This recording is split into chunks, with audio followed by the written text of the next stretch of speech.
You are watching Nimasa This Week, the authorized voice for the Nigerian maritime sector. My name is Iretiola Doyle and you are welcome. Now, the federal government of Nigeria recently underscored its commitment to the enhancement of productivity through the reconstitution of the board of two key agencies within the maritime sector. Just last month in the city of Abuja, the two new boards of the agencies in question, the Nigerian Maritime Administration and Safety Agency, Nimasa, and the Nigerian Ports Authority, NPA, were inaugurated by the Honorable Minister of Transport, Senator Idris Umar. We have that report for you now.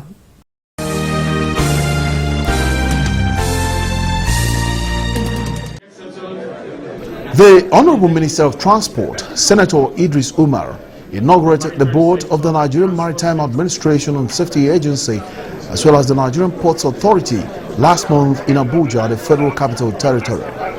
The Permanent Secretary of the Ministry of Transport, Engineer Emodi, set the ball rolling with a welcome address on behalf of the Ministry of Transport. I am most humbled and honored to welcome you all on behalf of the Federal Ministry of Transport to this auspicious occasion of the inauguration of the boards of directors of the Nigerian Ports Authority and the Nigerian Maritime Administration and Safety Agency. As you are aware, Mr. President, His Excellency Dr. Goodluck Ebele Jonathan, GCFR, recently approved the constitution of the boards of these two agencies. Let me start by specifically congratulating the newly appointed chairmen and directors on their well-deserved appointments into these two boards. It is our belief in the ministry that these two agencies stand to benefit from your individual and collective wealth of experiences garnered over several decades in the public and private sectors of our national life. The minister then went on to address the newly appointed board members and the guests in attendance. He pointed out how the inauguration of the boards dovetailed into meeting the objectives of President Goodluck Jonathan's transformation agenda. Your appointments into these boards have come at a time when the implementation of the transformation agenda of the President, Dr. Goodluck Ebele Jonathan, GCFR, is being pursued vigorously. The maritime sector remains a key sector of the economy, whose enormous potentials need to be further harnessed to meet the expectation of the government. The Honorable Minister proceeded to name the newly appointed board members to the applause of all gathered. Lieutenant Colonel Abu Kefas, retired, Chairman. Badamasi Adamu Gamawa, representing the Ministry of Transport, Director. Teresa O'Brien, representing the Ministry of Labor and Productivity, Director. Rear Admiral Ogunjimi, representing the Nigerian Navy, Director. Mr. Ibrahim Mark, Director. Alaji Hassan Baba, Director. Alaji Ali Usman, Director. Mr. Patrick Akobeleku, the Director General, Nimasa.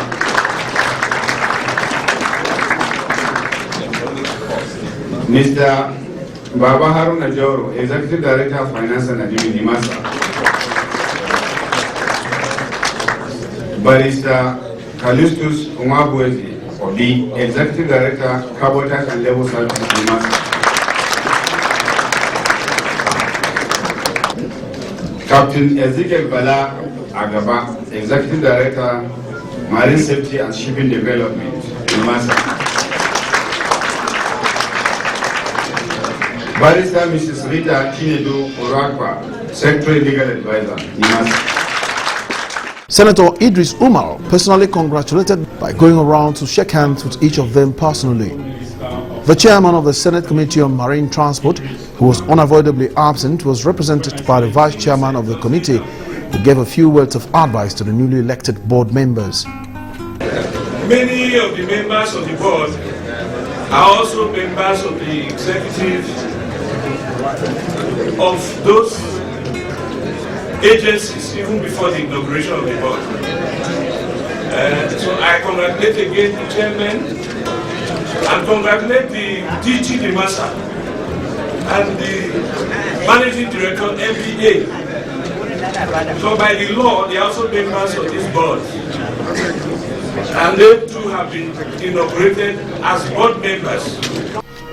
In attendance at the board inauguration ceremony was a powerful contingent of senior officers of Nimasa, consisting of directors and heads of department. After the inauguration ceremony, the management of Nimasa hosted a luncheon at which the DG paid glowing tribute to the new board, as well as expressed conviction that with the new board in place, Nimasa would be poised for accelerated performance in all areas of its mandate.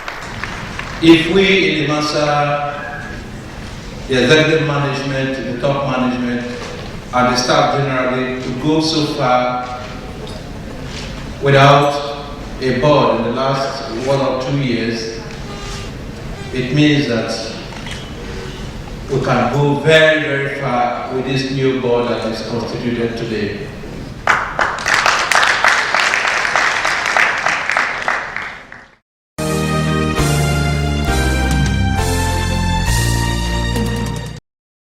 Earlier this week, members of the executive and top management staff of Nimasa converged on a quiet location within the city of Lagos with a bid to exploring ways of expanding the scope and effectiveness of the agency's 4-point agenda. Our field correspondent Charles Ohauku put together the following report. The single-minded onslaught against piracy and armed robbery on Nigerian waters by Nimasa is the fulcrum of a 4-point agenda designed to improve the operational capabilities of the agency in respect of its core mandates. To give the program as much chance of success as possible, the Director General of the agency, Ziakede Patrick Akpoblokemi, sometime last year constituted a steering committee to fashion out modalities for driving the various processes necessary for effective and result-oriented implementation. The steering committee, being chaired by Deputy Director and Head of Research, Planning and Data Management Services in the agency, Alhaji Jarma Bulama, submitted its preliminary report under 4 subheadings. These were development of indigenous shipping capacity, a presentation made by Head of the Public-Private Partnership Unit in the agency, Rex LM, domestication of human capital development capacity by Gloria Anyasodo, development of integrated operational capacity by Dimowo Hiki of the Legal Department, and build and maintain a highly professional and disciplined workforce delivered by Daniel Ikonobe. Consultants to Nimasa, Professor Pat Utomi, began by commending the Bulama-led committee for a job well done. He emphasized the need for decisiveness in decision-making on the part of members of staff of the agency, a mindset for possibility at all times, as well as courage, all of which he said have proved to be the surest way to the fulfillment of corporate objectives and a lasting legacy. I watched the people on this committee working, and I realized one thing that Cardoso realized, that part of the problem is that the talent that exists within is not respected. If the talent that exists within is respected, places can happen. There is capability within that organization. We need to drag it out and make it work for the Nimasa to transform that organization and our country. We owe it to our children. I talk often about an axiom in organizational behavior that's referred to as Rewan's axiom, which says that unless the rate of learning in an organization is equal to or greater than the pace of change in the environment, that organization is progressively becoming a dinosaur. Because change is something that happens from continuing reinforcement. Every time somebody does the thing that should be done, there should be a this way the system reinforces that behavior positively. Anytime people do what should not be done, there should be negative reinforcement. The system must be able to penetrate the veneer of change survivors and actually change them or get them out of the system. Because without change, we are all dead. Professor Utomi advised the Nimasa management to always find ways of exploring the enormous reserves of potential energy in the members of staff of the agency. He also believes that for meaningful progress to be made in this direction, there should be a need for the emergence of individual champions entrusted with specific functions and targets. Management needs to institutionalize the process, but at the very least saying that at your top management meeting, whether it's twice a month, once a week, whichever you choose, there must be a report on the progress on this 4-point agenda thing.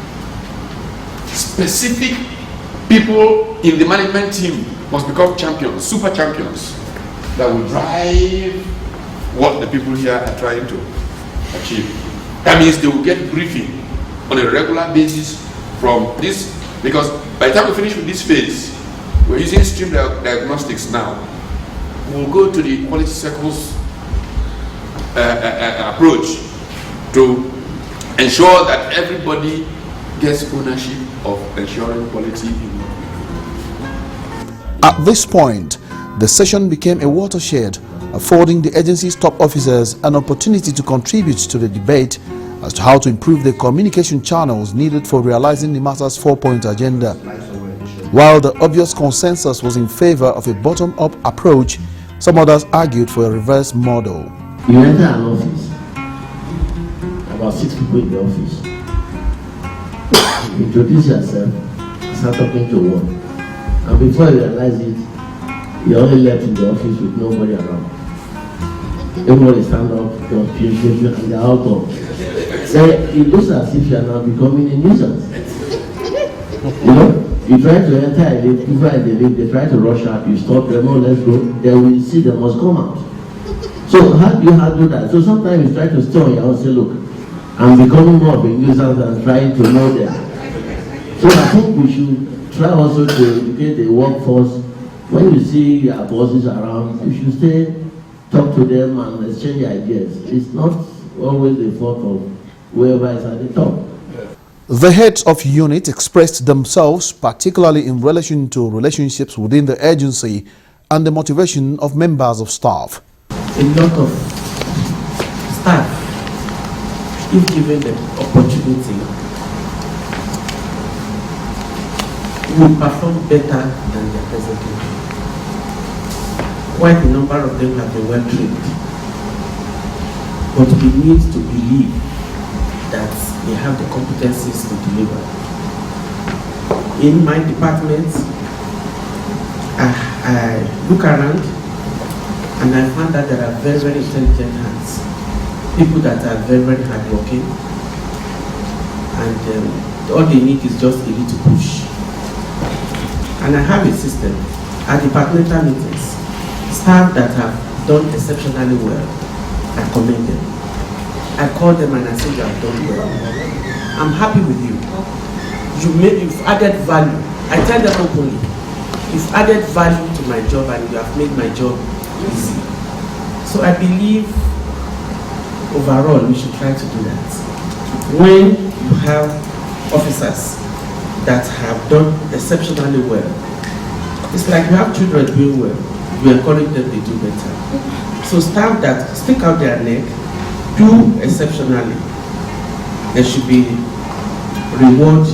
I call it reward for outstanding performance. Nimasa DG Ziakere Patrick Akboblokemi acknowledged the enormity of the challenges facing the agency, going back in time to give a brief background to the idea behind the attempt at redefining the conceptualized ways and means of attaining its mandate.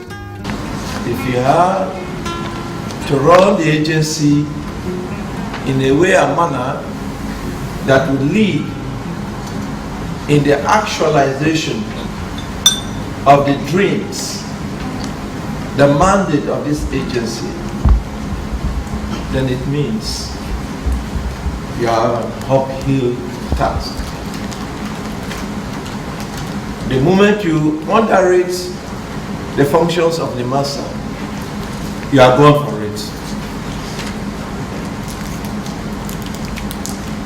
Beautifully, the conceptualization process of the 4-point agenda was a consensus arrangement.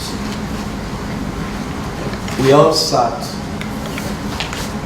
we x-rayed what has taken place in the past, we visualized our collective aspirations in the future, and a consensus was arrived at.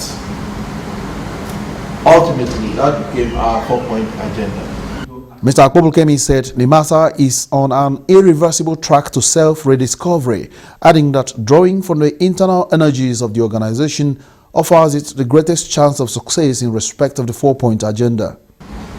Ability to take challenge and pressure and passing the buck.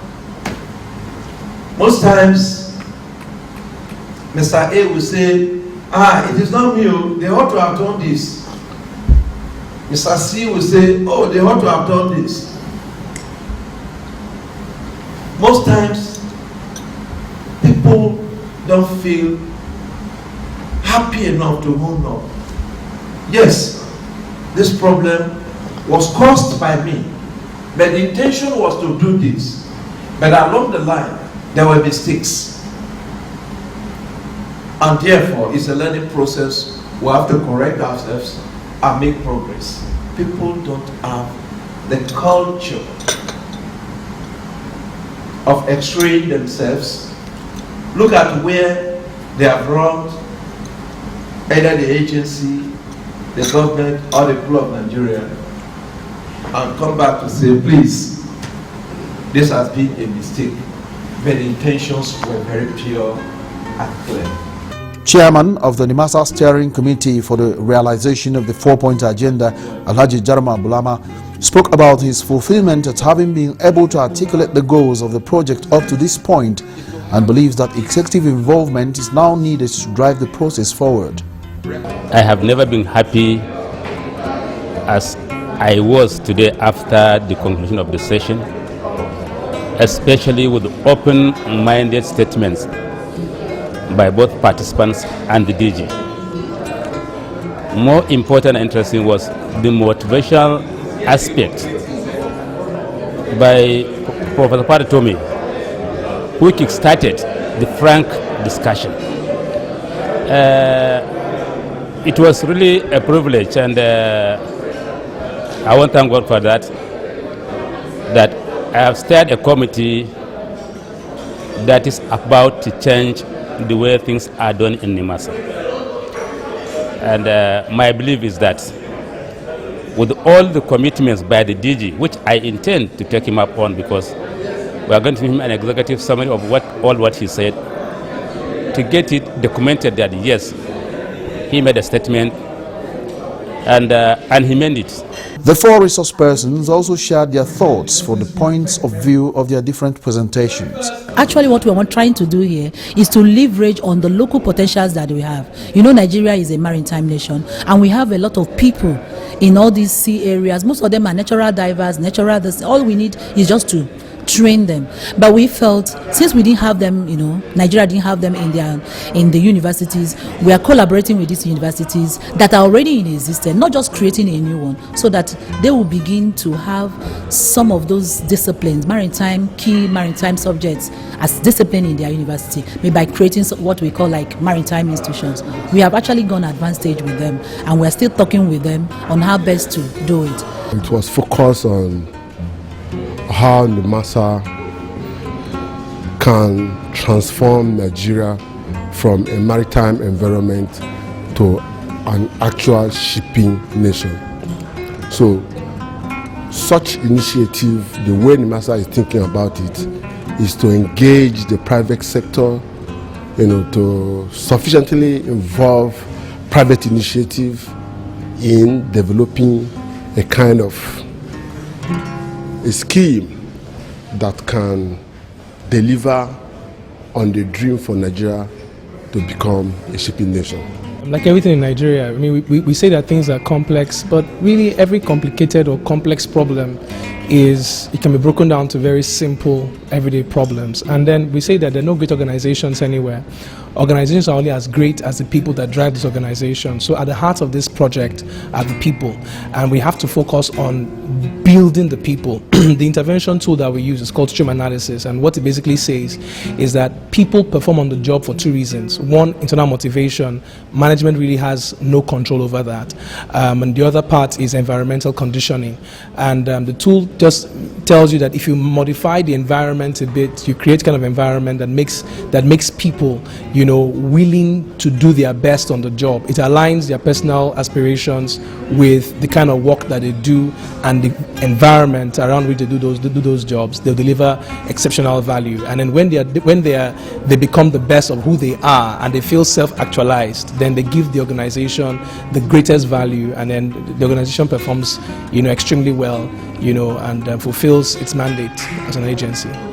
Nimasa, as you should be aware, a lot of people should be aware, people who don't know ought to know, Nimasa is the flag state administration for Nigeria. Essentially, what you call the body that regulates coastal, flag, and port state control functions in Nigeria. There's a point I always try to emphasize, and that is Nimasa cannot be benchmarked with any agency locally. Rather, Nimasa can be benchmarked with its peers internationally. In that regard, you readily talk about the Maritime and Coast Guard Agency in the UK, the Maritime and Ports Administration in Singapore, and a host of all others. So, if you decide, if we agree that Nimasa is a standalone and should be benchmarked against these similar international bodies, then of course it therefore means that we must operate the way these other bodies operate. And that is one of the things we are looking at trying to achieve.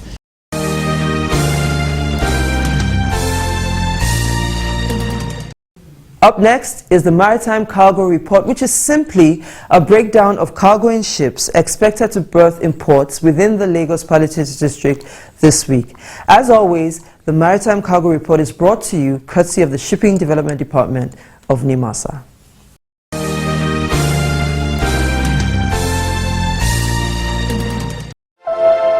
There are only 3 motor vessels awaiting berth at the Lagos Palliative District this week.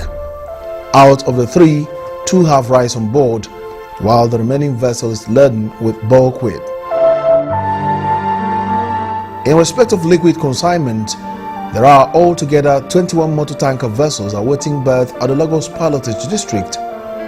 9 out of that number are laden with premium motor spirit, PMS or petrol. 5 of them are conveying DPK or kerosene.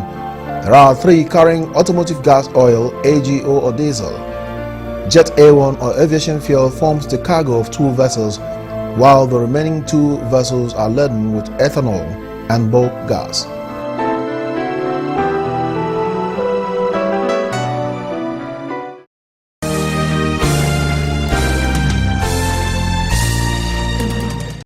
Now that brings us to the end of our show this week. As always, we hope we kept you informed and educated. Now please don't forget, this is an interactive show. Do you have a question or a comment? All you need to do is to send that email to the address currently showing on your screen. Now I'm going to be here same time, same station next week. Until then, I'm wishing you smooth sailing and bon voyage.